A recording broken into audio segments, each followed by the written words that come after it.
शाकाहार कर टीम अन्ना ने इस भ्रष्ट सत्तासीन सरकार के समक्ष हथियार डाल दिए।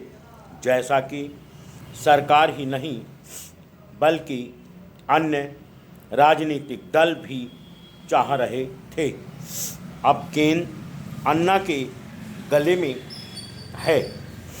देश की बागडोर केजरीवाल, किरण बेदी और मात्र अन्ना व बाबा रामदेव से तो चलना संभव नहीं है, क्योंकि सारे सांसदों और विधायकों पर नकेल कसना आसान होता तो कुछ कदम उठे होते, किंतु अब इन राजनीतिक दलों को भी मौका मिला है कि शोर शराबा और हो हल्ला करने की बजाय जब अन्ना टीम विकल्प की तलाश करते हुए देश की जनता को साफ सुथरी व्यवस्था देने की बात करते हुए मैदान में उतरेगी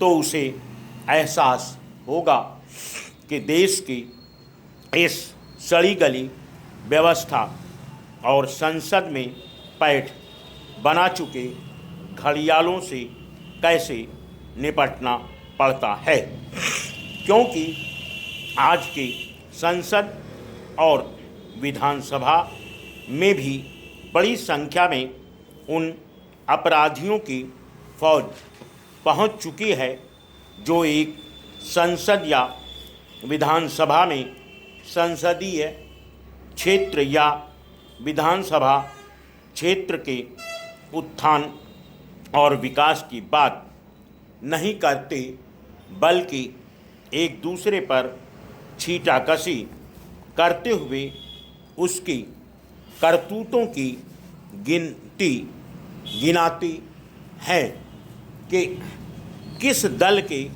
सांसद और मंत्री कितने भ्रष्ट हैं। शायद इसलिए देश के नेता उत्थान की बात नहीं बताते हैं, वह बतलाते हैं अभी हमसे भी बहुत भ्रष्ट देश दुनिया में पड़े हैं। भ्रष्टाचार में भारत का यह स्थान है। ओलंपिक में भले होड़ न लगे, विकास में भले न लगे, भ्रष्टाचार में तो देश आगे बढ़ ही रहा है।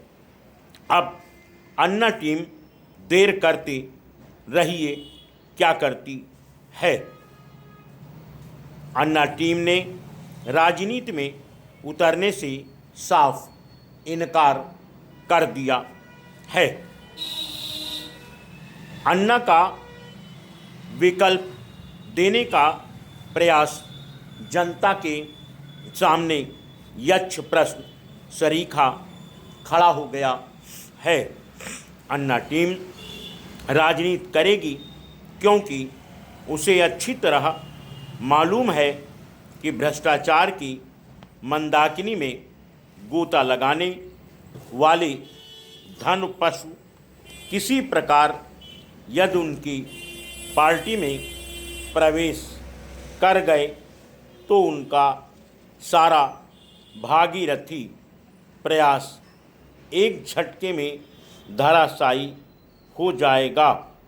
हर तरफ लोभ की आंखें फैली हुई हैं। हर कुर्सी पर थैली की पकड़ मजबूत हो रही है।